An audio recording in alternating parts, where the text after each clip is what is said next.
Welcome back to Cask and Point. Today is day 3 of our New Era Bourbon Club Advent Calendar, where from December 1st through December 25th, we'll be trying 25 fun, funky, mysterious samples. We're going to give tasting notes, we're going to rate them, and we're going to try to guess what we're drinking, and then at the end of the video, we'll find out together just exactly what we had. Let's get into day number 3. On the nose here, I'm getting quite a bit of malty notes, some sugarcane, some seagrass on this. There isn't any fruit though. There's a little bit of caramel, but this isn't super sweet. Yeah, I mean, it smells like a meadow. There's like flower notes or lavender, stuff like this. I'm immediately thinking we're not in the bourbon category. I'm thinking we might be drinking an Irish or a Scotch whiskey here. I'm leaning a little bit more towards Irish, and that's typically because I associate really malty, grassy flavor profiles with Irish whiskey, whereas Scotch whiskey either has, obviously, the peat from Islay, which is very noticeable, or we're going to get like a ton of fruit along with our malt. But when there's just grass and malt, I think we're in Ireland. I don't know, but it obviously not super to my flavor profile. I obviously like bourbon a lot more than I like pretty much anything else other than rye. I like the American stuff, but let's try this and see what we're having.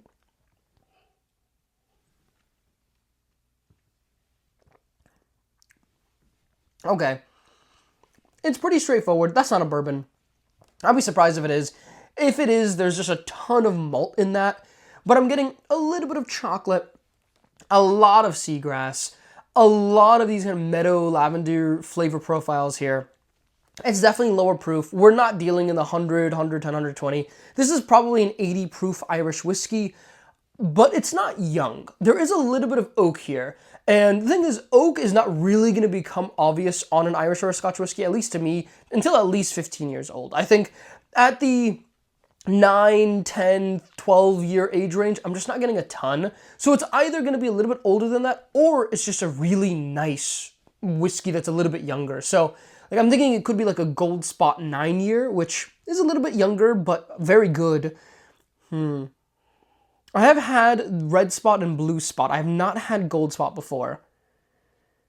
But it's definitely tasting a little bit lower proof than what I remember like Blue Spot was, but I believe Blue Spot is a little bit higher proof than Gold Spot. But I'm getting notes here that taste Irish to me. Now, if we check this and we are drinking like Stag Junior 23C, I'm going to be pretty shocked. But let's take another sip here. Let's see what else we can pull out. Yeah, it's straightforward.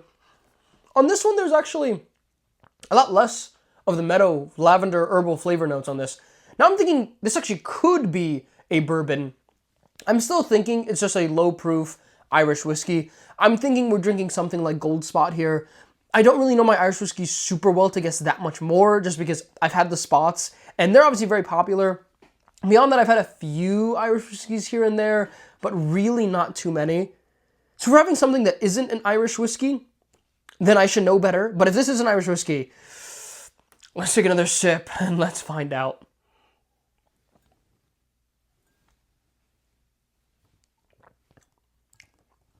Whatever it is, it's low proof. And on the palate, I am getting a little bit of fruit and a little bit of caramel, which is really confusing my palate. Because on the nose here, I'm thinking Irish whiskey. On the palate, I'm thinking this is just a low-proof bourbon. This is like a Buffalo Trace or an Eagle Rare, which just makes me think this is just a little bit of a fruity Irish whiskey. I'm thinking we're drinking Gold Spot here, and that's just because I don't really have a better guess for Irish whiskey. This could totally be a bourbon, and I've been totally off, but this is low proof. This is 80 proof. This is 90 proof at most. I don't think we're drinking higher than 90 proof here, but this is funky. I don't do many blinds, so we'll see how off I am. Let's check what day number 3 number is, and I'll show you guys on the screen what I'm looking at as I look down here on my laptop. We grab our Google sheet here, day number 3. Let's check a photo. Fable and Folly Orphan Barrel, aged 14 years. Interesting. Finest quality whiskey. It is 90 proof, so we got the proof right. It's not immediately, I mean, it's not Gold Spot, I'll tell you that. Are we drinking a bourbon? Are we drinking an Irish whiskey here? Bottled with pride at Stitzel Weller.